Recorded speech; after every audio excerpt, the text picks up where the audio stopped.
నమస్తే TV triple 9 news. ఇక వార్తల్లోని వివరాలు చూద్దాం.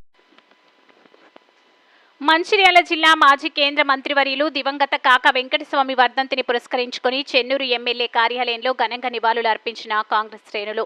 కాకా వెంకటస్వామి చిత్రపటానికి పూలమాలలు వేసి నివాళులు అర్పించిన కాంగ్రెస్ నాయకులు, కాకా అభిమానులు. కాకా వెంకటస్వామి బడుగు బలహీన వర్గాలకు చేసిన సేవలను కొనియాడిన కాకా అభిమానులు, కాంగ్రెస్ శ్రేణులు. బడుగు బలహీన వర్గాలకు అనేక సేవా కార్యక్రమాలు చేసిన ఘనత కాకా వెంకటస్వామికే దక్కుతుందని పేర్కొన్న నాయకులు. కార్మికులకు పెన్షన్ స్కీమ్ను ప్రవేశపెట్టిన ఘనత ఒక్క కాకా వెంకటస్వామికే దక్కుతుందని పేర్కొన్నారు. పేద బలహీన వర్గాల కుటుంబాలకు గుడిసెలు పెంచి ఇంటి పేరున గుడిసెలు వెంకటస్వామిగా మార్చుకున్నారని కొనియాడారు. जोहार जोहार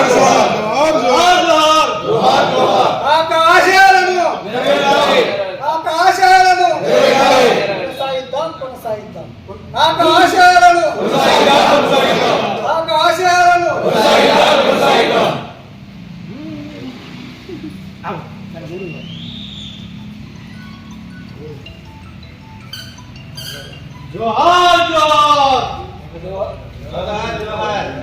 काका के नाम जोहार जोहार जोहार जोहार जोहार जोहार जोहार जोहार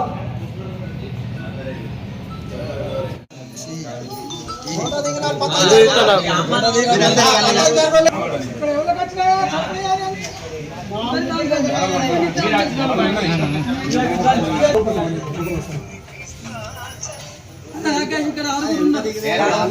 ఏం చేస్తావు ఇక అందరికీ అందరూ అండ దిగిన వాళ్ళు దిగబట్టే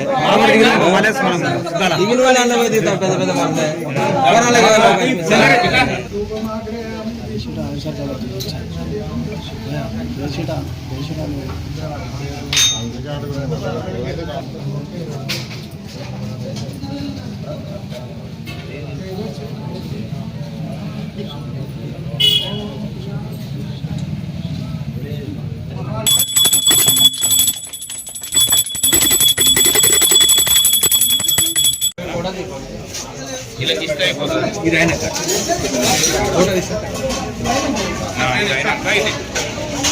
फोटो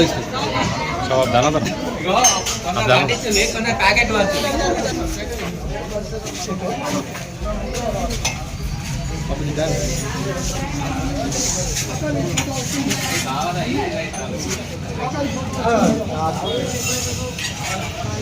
అడ్డం రావద్దు బాబు సార్ దగ్గర అట్లాగే వాళ్ళకి ఎలా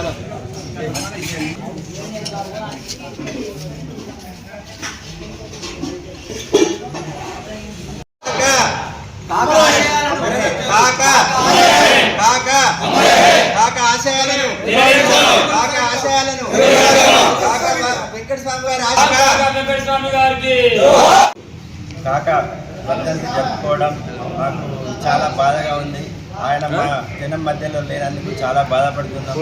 అదే యావత్ భారతదేశంలో పేరుగాంచిన వ్యక్తి, గొప్ప వ్యక్తి కాకా వెంకటస్వామి గారు.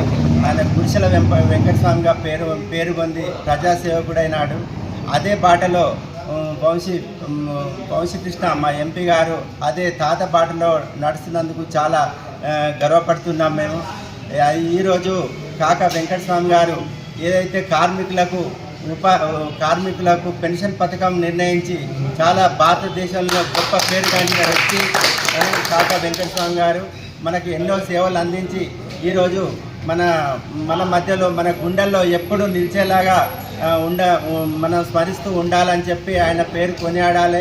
అదే బాటలో కాకా కుటుంబం కూడా ప్రజాసేవకులై మన డాక్టర్ వివేక్ వెంకటస్వామి గారు కానీ, వంశీకృష్ణ గారు కానీ, వాళ్ళ కొడుకు వినోద్ గారు కానీ అందరు కలిసి మన సేవకులను చేసి మనకి ఇచ్చినందుకు చాలా సంతోషపడుతున్నాం. జై కాకా. వార్తలు ఇంతటితో సమాప్తం. మళ్ళీ తిరిగి ప్రసారం అయ్యే టీవీ ట్రిబుల్ 9 న్యూస్లో కలుద్దాం. అంతవరకు సెలవు.